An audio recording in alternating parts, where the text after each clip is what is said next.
remembered thinking that kind of a lot gets lost over in the final book. I didn't realize that we didn't ever actually fix the problem. Nothing got fixed. That's not why we're here, though. Look, if you want just a cutesy romance and you don't want to get wrapped up in tons of side plot, political-ish stuff, The Selection is the series for you. And I do say that with a love for this series. I think that was one of its biggest critiques, was that we don't really dive super far into their social system or the setup of their society and stuff like that. But you know what?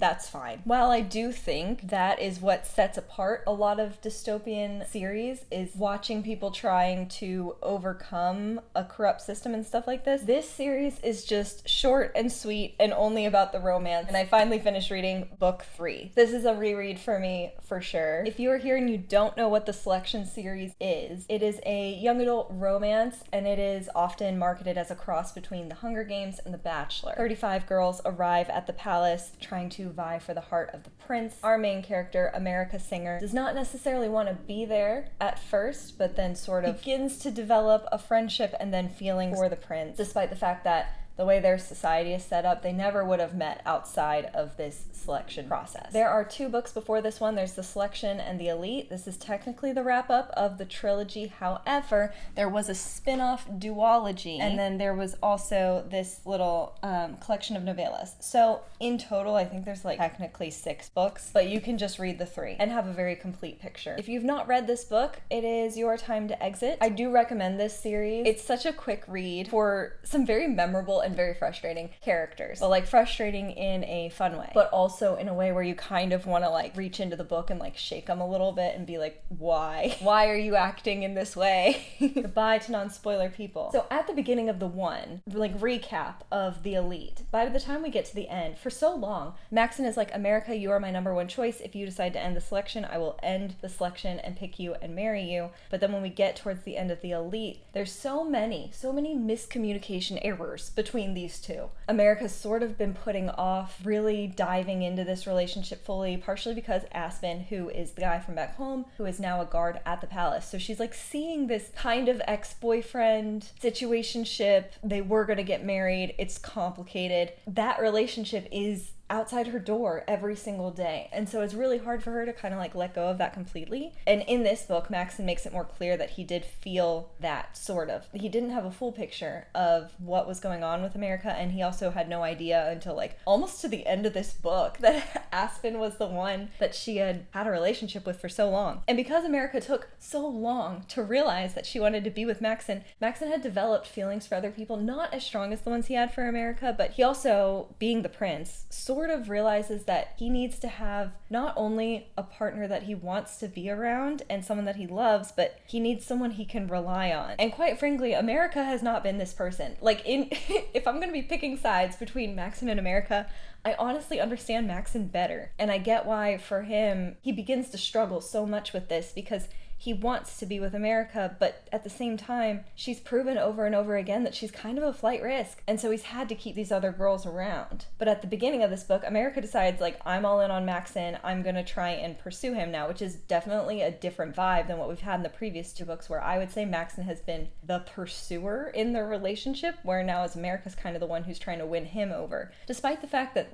every time they talk, it's like, it's great, and then it's horrible, and they're mad at each other. And I'm like, pull it together. However, they've been at the palace long enough that America is starting to miss milestones in her family's life. Her older sister has just had a baby, and she couldn't go and visit, and partly that's because it's dangerous for her to do so. There's 2 sets of rebels, the Southerners and the Northerners, and the Southerners are kind of like the really dangerous ones, whereas the Northerners, people are kind of like, what do these people want? We don't really know. But either way, you don't want to get caught by them, and so they're being really careful with the girls. They've already quickened up to the last 6. Normally the process would go longer, but because they're worried about keeping so many different people safe, they've shortened it. And so America has not been able to go home to see her sister. And you can see that that's starting to wear on her, like not being able to be around her family. She knows that her family would understand, and also like still at this point, her primary objective is to kind of get back on Maxon's good side. She was this close to going home in the last book, and mostly because of the king, because she suggested getting rid of the caste system on live television. It's something that is needed to be done in their story, but at the same time, it's like, why would you do that on live TV? It just was not tactful, America. And so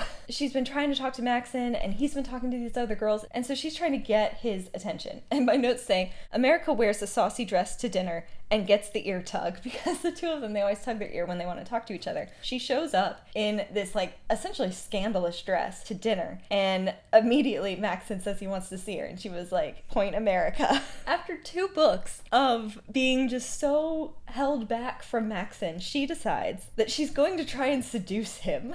And I was like, America. And this is partially the king's fault, actually, because he sort of suggested to America that Maxon is further along in his relationship with the other girls, which is not true. And she's sort of feeling this pressure. And so when Maxon comes over later, like, America's just, she's feeling really awkward, and she's just unsure of herself, and Maxon ends up laughing at her, and she's so embarrassed. And I mean, yeah, to Maxon, this is like really amusing. And he says that he was wondering what it would look like if she were to actually try. Because like I said, he's been the one who's been the driving force of this relationship for so long, and it's like he constantly steps forward and America constantly steps back. And so for him, I think this would, yeah, it would be amusing and like just almost refreshing, because he's tried so hard in this relationship. But he kind of leaves her to her embarrassment, and I felt really bad for her. But he does know that that's pretty out of character for America. And so the next day when he's talking to her, and she kind of admits that she's, you know, obviously trying more in the selection,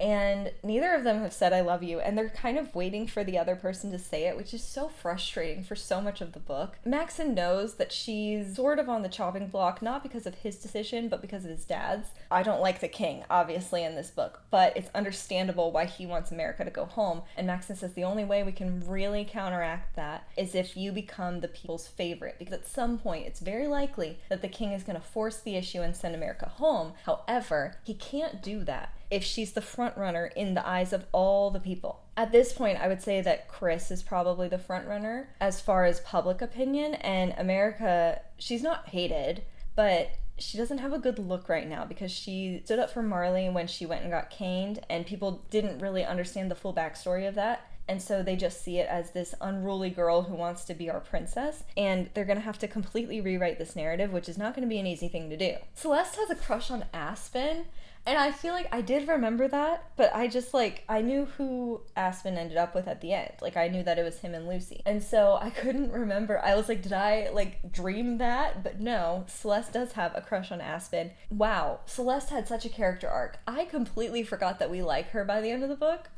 I only remember her being horrible. But at this point, when she talks about having a crush on Aspen, I was like, ew, that's so... America also kind of has a crush on Aspen, and you two are complete opposite people. And really they're not, but Celeste does. She has her moments in this book. And that sort of comes out when the girls are watching the guards work out outside, and they give the guards all these extra growth hormones. I don't know what it's actually called in the book, but they've been injecting them with something. They all look very big and strong, and then America says something along the lines of Maxon looks just as good shirtless, and the other girls are like, excuse me, what have you done with him so far? America, knowing that she said on live television about the Gregory diary thing, that Maxon had let her see one of the diaries and she wasn't supposed to even know that the diaries existed, she's completely lost Maxon's trust, and she's like, now she can't tell them that they got locked in the safe room during the last rebel attack, and she can't be like, oh, the reason I saw him shirtless was because his dad beat him and she was tending to his wounds, because this is one of Maxon's biggest secrets, so she cannot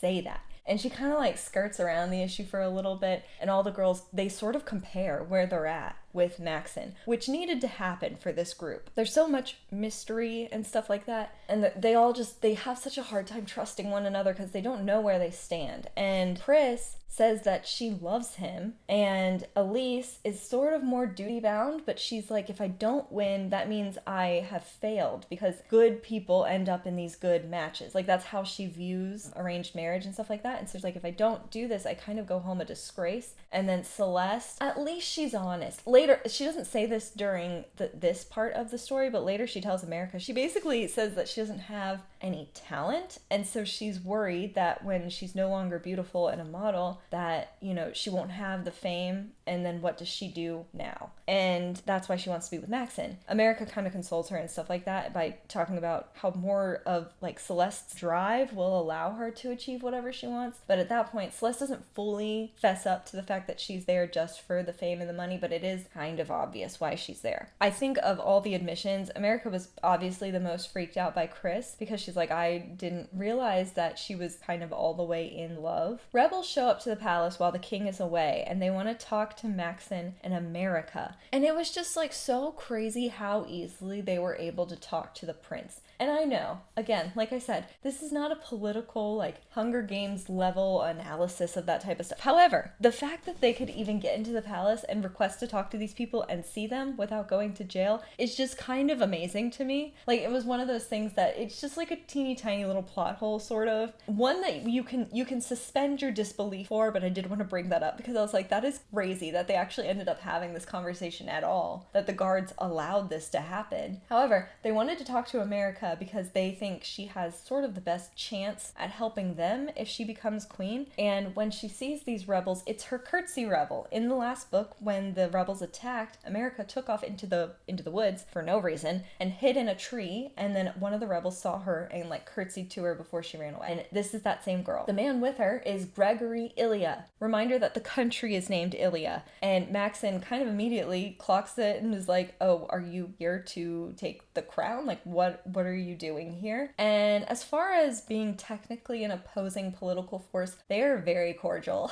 And Gregory's like, we're here because we want to get rid of the caste system, and we think, Maxon, that you will do it, and your father never would. And they're like, once you're king, you know, like, let's work out this situation. And they're basically there to request that Maxon chooses America because they think that America is going to be the best option for them to get what they want as well. Maxon has like a really weird visceral reaction to them saying that they want America to be queen, even though he wants America to be queen. It was very strange, I guess, because like he says that he wants a choice. He's like, this is the one thing I get to choose about my life, and so I do understand it. But at the same time, I was like, they want what you want. Why are we upset? That said, they're with the northern rebels, the more peaceful rebels of the groups that they're always fighting, and they say that they want to get rid of the caste system, and they're willing to fight off the southern rebels who are more dangerous and just want to kill everyone, basically. That's their main goal whenever the southern rebels attack, is to inflict as much damage as possible, because they think the best way to get rid of the caste system is to just kill off the top caste. But the northern rebels do sort of tell Maxon,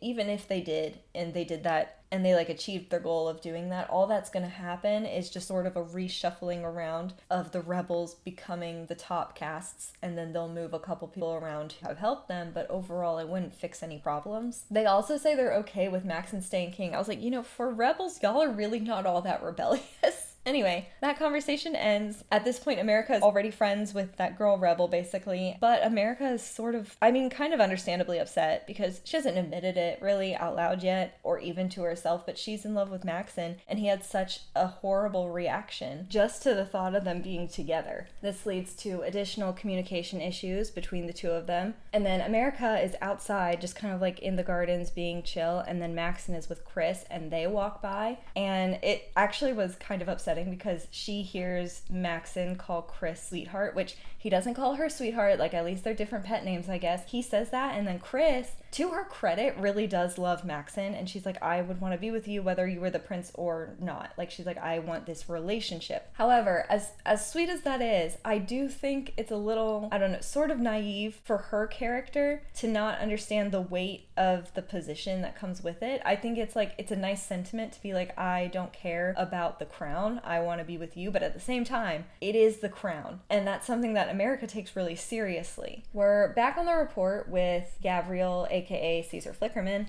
and apparently the southern rebels have decided to start attacking by caste, starting at the top and targeting the selected caste. So they'll be going like 2, 4, and 5, something like that, from like which ones the girls are from. I don't know if America grabbed the microphone or if Gabrielle asked her, because I really don't remember, but America just tells them to fight. Like, she has a very Katniss-esque moment during that TV special, basically. I just think it's really interesting that the rebels would choose to attack the girls' casts, because I just don't think, I mean, yeah, they're important, but they're not that important. Like the elites, generally speaking. I imagine that a huge portion of the country doesn't even care if or who Maxon marries. But America doing that and kind of like stirring up all this emotion and stuff like that, it does help boost her back up to being the public's number one choice. So it's a net win, but I just feel like when she said that, I was like, this is just, America. Maxon and America are supposed to have a bit of a date, and they're not allowed outside the palace because all the rebel stuff and their forces are stretched so thin, because now the palace guards have gone to protect the selected's families because they're also being threatened. So they can't go anywhere, and Maxon ends up taking her to the roof because it's raining, and she's like, this is the first time I've seen rain in the palace, and even though Maxon's not really supposed to do it, he takes her outside. And it's really cute, and they're gonna go watch a movie, but then the king pulls them away, and America, thankfully, finally, on the roof, has this realization that she's in love with Maxon, but she doesn't tell him. I don't understand. And the thing is, like, Maxon he's so forward, normally, that it surprises me that he is waiting for America to say I love you. He's never really had an issue with saying his emotions before, and I was trying to remember, like, in the Elite, does he say that he loves her? Because I don't think he does. And later it is sort of a joke where he's like, oh, I kind of thought that I said that, or like, that's how I interpreted it, where he's like, things that I thought I've already said that he didn't. And so maybe that's why he like dreamed that he told America he loved her and that she didn't say it back or something. We decide for some reason that we need to go talk to the rebels out and about.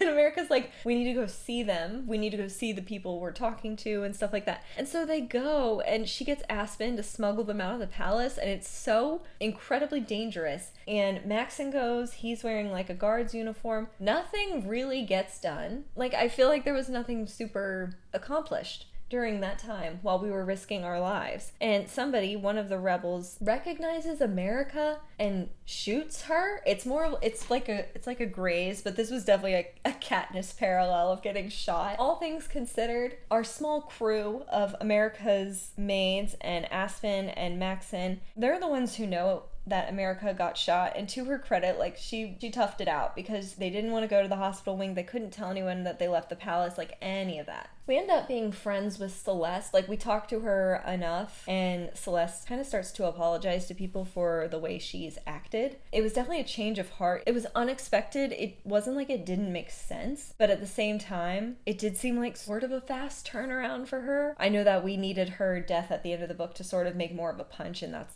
part of the reason why this happened, but also because I think it really does clearly show Queen Amberly. She was very explicit with the girls, like, these other girls, I know they feel like your competition right now, but they're going to be your best friends because they're the only other people on the planet who understand what you're going through right now. And I'm glad she said that to them, because they were all like, they always had just this sort of tension between them, and it's understandable why, but they really needed to hold on to each other during the last like half of this book, and I'm so glad they did, because I do love books when like the girls are close friends and really rely on each other, and so I thought that was really nice. And then we also have our maids who we're super close with. One of them is named Anne, and she has a crush on, everybody had a crush on Aspen in this book. Everyone. Anne asks America if she can put in a good word with Aspen. She's like, y'all seem super close, obviously. Can you tell him, like, maybe we would be a good match and stuff like that? And I was like, I thought it was the other one he ends up with, because I forgot that Anne dies in this book. Maxon gives America a really expensive bracelet and some extra money and stuff, and the girls have to go and do this thing called the convicting, where they basically submit to the law.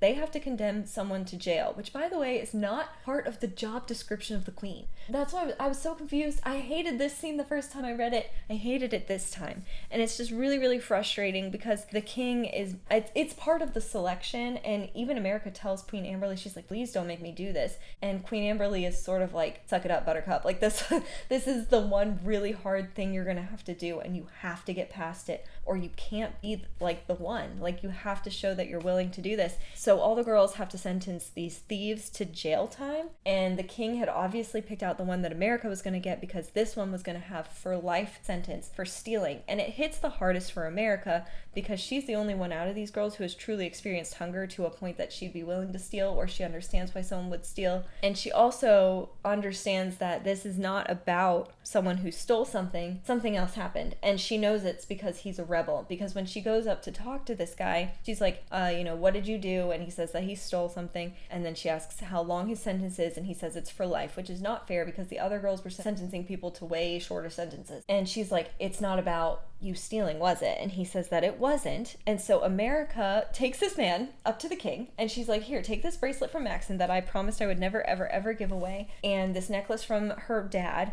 who means so much to her, and all this extra stuff.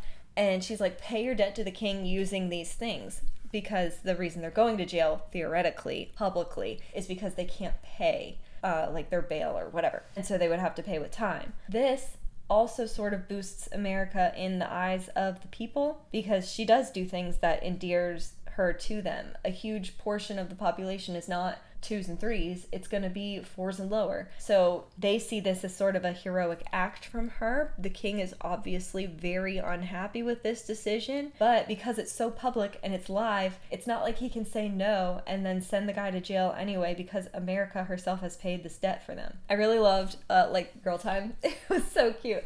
The girls, they're finally over this competitive nature between them, especially because of what Queen Amberly said. And so they're doing makeovers and their hair, and America goes and brushes Queen Amberly's hair, and you can tell that Amberly just loves seeing these girls because it reminds her of her selection and stuff like that, and it's just such a sweet time. And they send for one of Maxon's cameras, and Maxon shows up and he has a camera. He's like, can I come in? They're like, no, and they take the camera and they go and enjoy. Basically they're having a sleepover. It's so cute. I did love during this time is when America and Amberly take this really sweet picture together, and it's good that they have one considering the fact that the queen gets killed later. A lot of people die in this book, but we brush off every single one. The king wants America to read propaganda. This is another Hunger Games parallel. There really are a lot of parallels in these stories, but the king wants America to be reading this propaganda to sort of settle the castes and encourage them to only hang out with one another so that they don't there's less of a risk of them sort of dissolving the castes and stuff like that. He wants to strengthen them. She says that she's not going to do it, and the king is like, well, you don't really love Maxon if you don't do it because I'm kicking you out if you don't do this. And Maxon even wants her to read it, which I understand. He wants her to stay around, but it's just one more thing on this pile of frustration between Maxon and America. Maxon ends up taking America to see his room. He's like, Chris has already seen my room, but no one else has. And he's trying to let her in. He's trying to find extra pieces of himself because America specifically is frustrated that the other girls get these other pieces and memories of him that she doesn't get. And she's like, it's really hard to date you while dating other people. It's the classic Bachelor issue. When they're like, I didn't realize it'd be so hard to date someone who's also dating 15 other people. And Maxon's he's trying to make an effort to make their relationship feel like the only one. And it does feel like they're making progress. And then we get word that America's dad has passed. And he's so young. It was so it was so strange to have to watch so many characters die in this book and it just be so glossed over. America's dad wasn't, but it was sort of passed over that this could have been rebel activity. Turns out her dad was a northern rebel, which he leaves letters to his kids, and he left clues in America's that he was a northern rebel, and she remembers him signing with a star and all this stuff, and she's like, oh my gosh. And so obviously it wouldn't have been the northern rebels, but it could have been the southern rebels because her dad is 50, and I was like, we're not doing an autopsy? What are we doing here? While she's home, Aspen goes with her to be her security detail. Lucy goes with her as her maid. It's very clear that Lucy is sort of into Aspen and that Aspen might be into Lucy. And I was like, oh, but that's weird. What about Anne? And then I forgot, because I had forgotten that Anne dies in this book. It is at this point, while they're gathered to grieve their father, Hoda, her older brother who sucks, and who there was no conclusion, there was no character arc, nothing for this guy. He just is the worst. The dad left the house to him, and he is so ungrateful. He's like, what am I gonna do with this dump? And I was like, you're the worst. He sucked so bad. And then he's like, oh, America, what about this thing between you and Aspen? And basically implies that he is going to be blackmailing her for things like money and power and stuff like that because of her position, because he knows this about this relationship with Aspen, and it's very clear that America has not said anything to Maxon about it. And I was like, literally your younger sister, like, what are you doing? He's the worst. And this makes America be like, okay, like I definitely need to tell Maxon. I'm gonna be the one who tells him first. And I was like, yeah, we really should have done this a while ago, America. What are we doing? And like, I know hindsight's 2020, and I know that she wasn't fully in love with Maxon at that point. Like, she wanted Aspen around. I do get it. But I feel like if there was even an inkling, which there was, for America that she and Maxon were going to be together, she should have immediately been like, oh, that's the guy from my hometown that I dated. But at the same time, that could have sent Aspen like genuinely to the front lines. So it's like, it's just not a great situation. It's not good. America comes back, and the only person left is Chris, because Maxon has already narrowed it down to 2. And America has won. Like, he's made his choice. While she was gone, he wrote the sappiest, cutest love letters. So adorable. And he gives them to her. She reads them later, which is after their fight, which is horrible. But he's like, I cannot believe I'm giving you these, but here you go. And then gave her some other gift, I forgot. And basically, like, they're giddy excited that she won and they're gonna get married, and it's so cute for 5 seconds. And then Maxon has to go do something, and then when Aspen comes and she's like talking to him, I think she hugs him or some. It looked a little incriminating. Maxon comes back in and he is pissed because his biggest fears come true. This entire time when he's been with America, she's been like, halfway in, and the entire time he was worried that the reason she was like that was because there was another guy and wasn't sure if she was over her ex. And now all of a sudden he's like, oh my gosh, it's the guard that I stationed outside of your room every single night. Like, I can't believe you didn't tell me. And like, this is the way he finds out, which is why it's so horrible. All things considered, it went well. Maxon got over it pretty quickly. Aspen wasn't killed for this. Like, overall, it was okay. But it's clear that he's going to be picking Chris now, sort of by default, which sucks. And we're going to the engagement party that was supposed to be for Maxon and America, and it's going to be for Maxon and Chris. America, like, locks eyes with Celeste, who's there, because all the girls are invited back. It's very weird. It's very weird to invite all of your exes to the engagement party, but that's how the selection goes.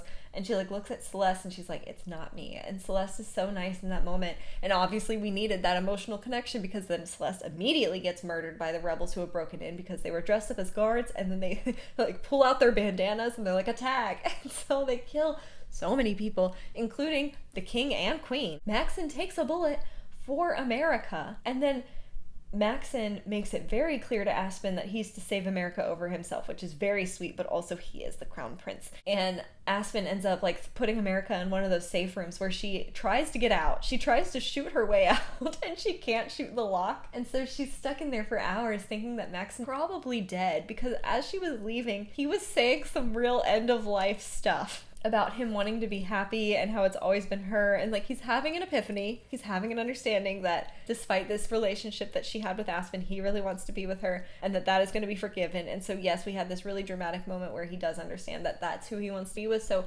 overall it worked out really well, considering America didn't really have to do all that much emotional work to get him back to this place of their relationship. And then Aspen is talking to her, and America this whole time has been so concerned about how she's gonna like break it to Aspen that she's not in love with him anymore, but Aspen does it for her. He's like, hey, look, I know what we had, and I know I promised to love you forever, and I do still have that love. but there's someone else. And then Lucy runs in and like kisses him. I was like, this is as good as this could have gone, really. As far as wrapping things up in a nice little bow, like, this is the best it could have happened. She ends up finding Maxon, who she thought was dead. And this is shortly after America's had the realization that she has been stringing Aspen along. She talked to her older sister about it, and she's like, look, I get it, but at the same time, are you really stringing Aspen along as your second choice if Maxon doesn't choose you? And at this moment, she's about to break up with Aspen, fully believing that Maxon has died, and she's like, not gonna do that to Aspen to just have him as default. Maxon's alive. Nobody told her. Flash forward to their wedding. Aspen walks her down the aisle. I was like, of all people, like, really? There's this weird moment of understanding between the two of them where Aspen is now like more of a family member and giving her away to Maxon. I was like, why didn't your mom do it? And that's the end of the book. We have Maxon being like, here's my plan. I'm gonna dissolve the caste system over time, but nothing actually happens. The Southern rebels theoretically are still on the loose somewhere. Like, they were mostly quelled in this attack, but there was no real conclusion to that. We gloss over the Queen and King's death really quickly. We don't mourn Celeste very much at all. Like, it was just like, the end of this book feels really, and let's wrap it up. Like, that was the end, which is fine. Like, I don't want to wallow in the grief, really, but that's That's why I feel like it's not like a super intense political or emotional book. Like, this really is just fluffy romance that wraps up with a nice little bow. So does it gloss over a lot? Yes. Do I care? Not really. In other books I feel like I would, but this one I was fine with it for whatever reason. Getting to the end of this book did make me want to reread The Heir. I do remember Evelyn somehow being more infuriating than America. I'm really glad I reread this. It's been such a long time since I reread this story. I would love to hear what your favorite part of the book was. Oh, also Chris was a Northern Rebel. That came out of left field, let me tell you. I did forget about that. For whatever reason, I thought Marley was the rebel, but it wasn't. What a time. I've had The Betrothed. I have it right here. I've had this book for a very long time and I have not read it. So if you've read this and you like it, please let me know. Is it similar? I feel like it probably has similar vibes. I read The Siren by Kiera Cass a long time ago and I really liked it. It has a lot of just like the similar, you know, cutesy, fluffy romance vibes that the selection has, but it is more like modern day if I'm remembering correctly. Please like this video if you liked it. Click subscribe if you want to talk about more book stuff. My name's Caitlin. Thanks for watching. Bye.